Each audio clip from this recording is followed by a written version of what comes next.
आइए आज मिलते हैं कुछ क्रिकेटर्स से। Dinesh Ramdin, Devendra Bishoo, Ramnaresh Sarwan, Ravi Rampaul, Shivnarine Chanderpaul, Sunil Narine, Alvin Kallicharran, the list just goes on. Now I am sure आपने नोटिस किया है that these are all cricketers of Indian origin who have played for the West Indies cricket team. अब आप कहेंगे sir इसमें इतनी बड़ी बात क्या है? There have been so many international cricket teams जिनमें इंडियन ओरिजिन के प्लेयर्स ने खेला है।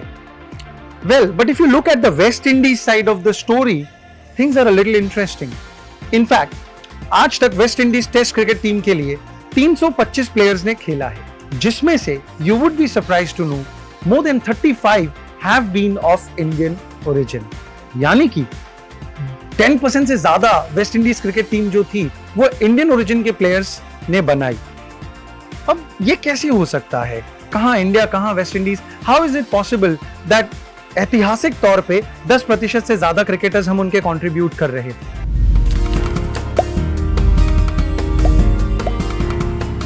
हेलो ऑर्फिकन्स, मैं हूं मुकेश पारेख, आपका इतिहास का अध्यापक, और आज के प्री लेक्चर कैप्सूल में हम टच करने वाले हैं आपके सिलेबस के चैप्टर नंबर 3 को। मैंने आपसे एक सवाल पूछा था that how did so many West Indies cricket players have Indian origin?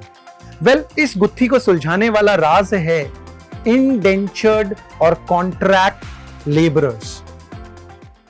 In fact लाखों इंडियंस को इंडेंचर्ड लेबरर्स के तौर पे भेजा गया to various British colonies to work in sugarcane और rubber plantations.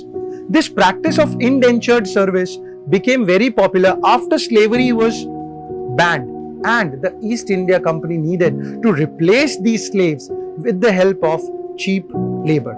So, they shipped Indian laborers to various British colonies of Malaya, Mauritius, Fiji, Suriname, Jamaica, etc. और इन्हीं इंडेंचर्ड लेबरर्स ने जन्म दिया एक नए इंडियन डायोप्रा को। और ये सारे क्रिकेटर्स जिनका नाम मैंने आपको बताया, they have had an ancestry of indentured laborers. The working conditions of these laborers was marginally better than that of slaves, and they had to work in inhuman conditions. Yet, due to lack of meaningful employment opportunities back home, some of them decided to stay back. These people were known as Girmitiyas or Jahajis. Girmit being an abused version of the English word agreement. The imperial forces also referred to them as Kuli, which was derived from the Tamil word Kuli, which meant wages.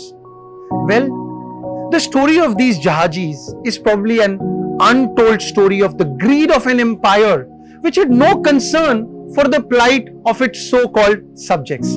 अरे, जिन लोगों को पढ़ना लिखना नहीं आता था उनके साथ कैसा रिटर्न अग्रीमेंट? ना तो ये लोग ये जानते थे कि ये कहां जा रहे हैं, और ना शायद ये कि ये कभी वापस आ पाएंगे या नहीं। We've always been taught how globalization has made things cheaper, better, faster, but शायद हमें ये कहानियां कभी नहीं सुनाई जाती कि इस ग्लोबलाइजेशन को इंजन को चलाने के लिए शायद इंसान को ही फ्यूल की तरह जलाया जाता है। To ensure that sugar prices did not rise and there was adequate supply, these laborers were subjected to unhygienic living conditions and torturous working arrangements. In fact, the BBC itself had come up with a documentary highlighting the plight of such people. Interview snippets from such people reveal that the conditions at work were harsh, with long working hours and low wages. Given the weak physical condition of laborers after the long voyage, this took its toll. Available records indicate that the annual mortality rate for Jamaica in 1870 was 12%, and little changed over the years, as 30 years later, the same figure was common for Mauritius. Children were expected to work alongside their parents from the time they were 5 years old. In an interview he gave to Fiji Sun, Hosildar, an ex-indentured worker, remembered, "We were whipped for small mistakes. If you woke up late, that is, later than 3 a.m., you got whipped.